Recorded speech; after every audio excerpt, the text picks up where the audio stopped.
বদমাইশটা আমার হাত ধরছে, 20 বার হাত ধুইছি, ঘৃণা এখন আমার বমি আসতেছে।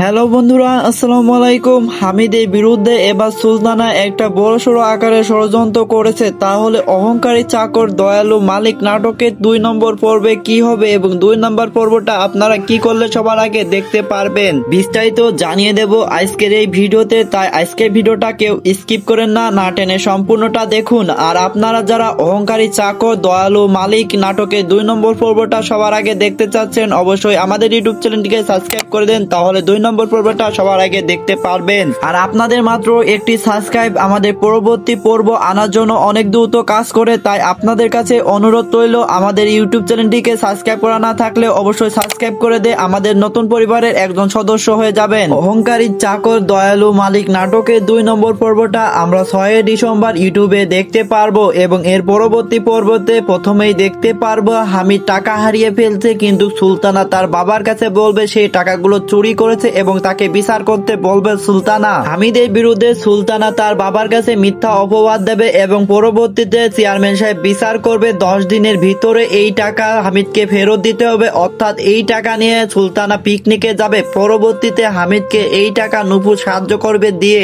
এক পর্যায়ে প্রথমে হামিদ টাকাগুলো নিতে চাইবে না নুপুরের কাছ থেকে। নুপুর পরবর্তীতে বলবে এই টাকাগুলো আপনি আমার কাছ থেকে ধার হিসেবে নিয়েন, অন্য সময় আপনার কাছে টাকা হলে আপনি আমাকে দিয়ে দিয়েন। এই সম্পূর্ণ ঘটনাটা সুলতানা জানতে পেরে যাবে। পরবর্তীতে নুপুরের এমন কাণ্ড দেখে সুলতানা তার উপর অনেক রেগে যাবে এবং পরবর্তীতে তার বাবার কাছে বিচার করার জন্য বলবে এবং তাকে 100 ঘা বেতের আঘাত করার জন্য অনুরোধ করবে তার বাবার কাছে। পরবর্তীতে সুলতানা তাকে 100 ঘা বেতের আঘাত করবে। এক পর্যায়ে হামিদের কারণে নুপুর মার খেয়েছে এটা হামিদ জানতে পারবে। পরবর্তীতে হামিদ এসে নুপুরের কাছে মাপ চাইবে এবং নুপুরকে বলবে আপনি আমার কারণে মার খেয়েছেন, এবং পরবর্তীতে নুপুরের প্রতি একরকম ভালোবাসার জন্ম নেবে হামিদের। অন্যদিকে একজন নিষ্পাপ মেয়েকে মারার কারণে হামিদ অনেক রাগান্বিত হয়ে যাবে সুলতানার উপর এবং আল্লাহর কাছে বলবে আল্লাহ তাকে হিদায়ত দান করুন, এবং পরবর্তীতে হামিদ এই বাসা থেকে চলে যাওয়ার সিদ্ধান্ত নেবে এবং নুপুর তাকে আটকাবে। এক পর্যায়ে নুপুর ও হামিদের এমন ভালোবাসা দেখে সুলতানা সহ্য করতে পারবে না। পরবর্তীতে তার বাবার কাছে আবারও অভিযোগ করবে এবং তাদের বিরুদ্ধে বিচার করার জন্য